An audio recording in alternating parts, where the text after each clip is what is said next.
We now come to some of the abilities that the jinn have that perhaps would seem supernatural to us, or would seem to be to us very, very strange. And again, I'm kind of in the middle, I'm kind of neutral as to whether all of the jinn have these abilities, or whether these abilities remain with some of the jinn as opposed to others. And if anything, I lean to the latter opinion, that perhaps there doesn't seem to be an evidence that this is something that all of the jinn have the ability to do, but this is perhaps something that some of them have the ability to do and some of them don't, and Allah subhanahu wa ta'ala knows best. One is the ability to move extremely quickly from one place to another, and from this we have the ayah in Surah An-Naml in which the Ifrit from the jinn promises to bring the throne of the Queen of Saba to Sulaiman before he stands up from his place. So the ability to move extremely quickly from one place to another.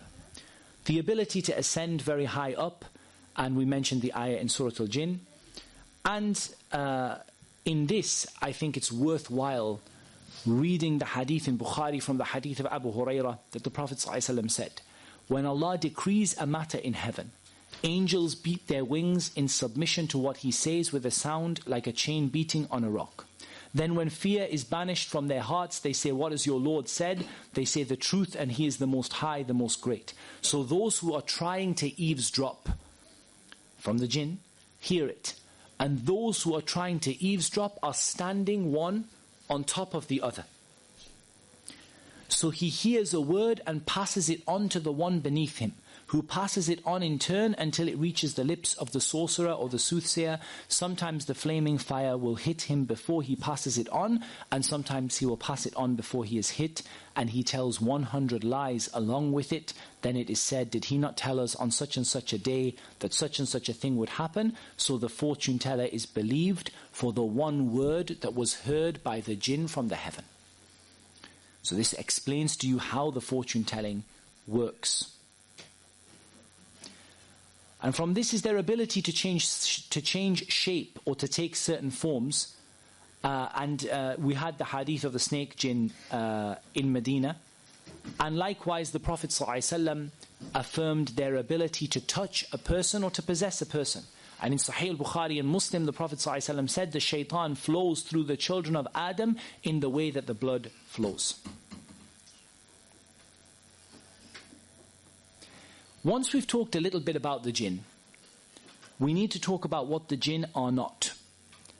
So we need to explain and emphasize that the jinn are not the spirits of the dead. And this is a misconception that exists among many, many non-Muslims, that the jinn are the spirits of the dead. They are the ghosts of your ancestors who have long passed away. Also that the jinn are not all powerful and they are not to be feared. And in this regard I say to you, if I told you, or if I mentioned to you, and I say this to people a lot, if I told you that birds can fly, it wouldn't lead anyone to have any nightmares tonight. If I told you that fish can swim in the sea, it still wouldn't lead you to have any nightmares at night. But as soon as I mentioned that the jinn can fly, I can't sleep, I'm terrified. They are a creation from the creation of Allah. If the one who made the birds fly wills, He can make the jinn fly. If the one who made the fish swim in the sea wills, He can make the jinn swim in the sea. This is from the matter of Allah subhanahu wa ta'ala, that He decrees and He decides for whoever He wills. And it's not for us to become scared of the jinn or to become fearful of the jinn. And indeed Allah forbids you from this in one of the most important ayat when it comes to our belief in the jinn. And this ayah is in Surah Ali Imran, ayah number 175. So it's 175. 3 is Ali Imran and 175 is the ayah. إِنَّمَا ذَلِكُمُ الشَّيْطَانُ يُخَوِّفُ أَوْلِيَاءَهُ فَلَا تَخَافُوهُمْ وَخَافُونِ إِن كُنتُم مُؤْمِنِينَ. This is only the shaitan who makes you scared of his allies. Don't be scared of them, but be scared of me if you are really believers. How sad is it that a people are actually scared of the jinn, the fear that is deserving to be for Allah subhanahu wa ta'ala alone. And yet, they're not scared of Allah with that fear. They're not frightened that Allah subhanahu wa ta'ala could afflict them, or that Allah subhanahu wa ta'ala could misguide them, or that Allah subhanahu wa ta'ala could take their life away, but they're frightened about the fact that the jinn could do so. And this is completely wrong. And this ayah establishes for us the methodology of the shaitan in confusing people and in convincing people that they have the ability to harm you and the ability to touch you and the ability to afflict you. And the idea behind this is to make you fear them. الَّذِينَ قَالَ لَهُمُ النَّاسِ إِنَّ النَّاسَ قَدْ جَمَعُوا لَكُمْ فَاخْشَوْهُمْ فَزَادَهُمْ إِيمَانًا وَقَالُوا حَسْبُنَا اللَّهُ وَنِعْمَ الْوَكِيلُ. 2 ayat before this ayah, Allah subhanahu wa ta'ala says, those who all the people gathered, when the people gathered against them, the companions, when all of the Ahzab, the confederates, gathered against them, the people said to them, the non-Muslims said to them, that everyone has gathered against you.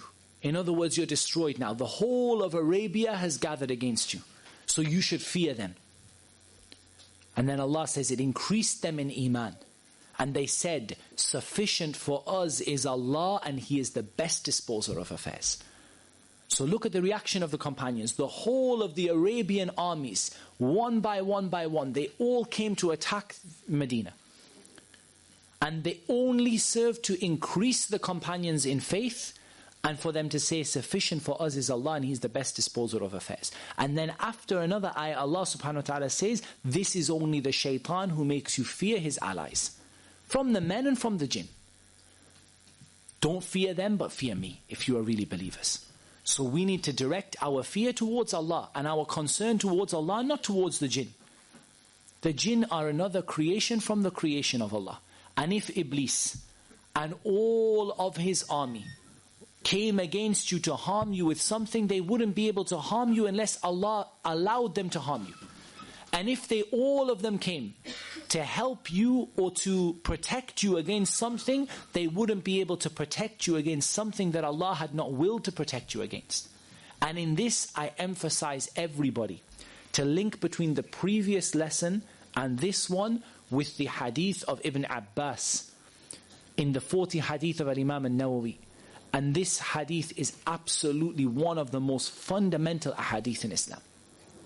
And it covers a huge amount of protection from the jinn, and it develops this knowledge that you shouldn't be fearing the jinn. And that is the hadith of Ibn Abbas, احفظ الله يحفظك يا غلام إني أعلمك كلمات. O young man, I'm going to teach you some words. So it's the hadith that begins, O young man, I'm going to teach you some words. And then the Prophet ﷺ mentioned a number of things. And Ibn Abbas was about somewhere between 8 and 10 years old when this hadith was said to him. He was a very, very young boy. Look at what the Prophet ﷺ instilled in his children, in the young people around him. احفظ الله يحفظك. If you guard the rights of Allah, and you guard the limits set up by Allah, and you stick to the obedience of Allah, Allah will protect you. احفظ الله تجده تجاهك. If you guard the rights of Allah, and you stick to the limits of Allah, you will find Allah to be in front of you, guiding you to the straight path. إذا سألت فاسأل الله. If you ask anybody, ask Allah. وإذا استعنت فاستعن بالله. And if you seek help from anybody, seek help from Allah.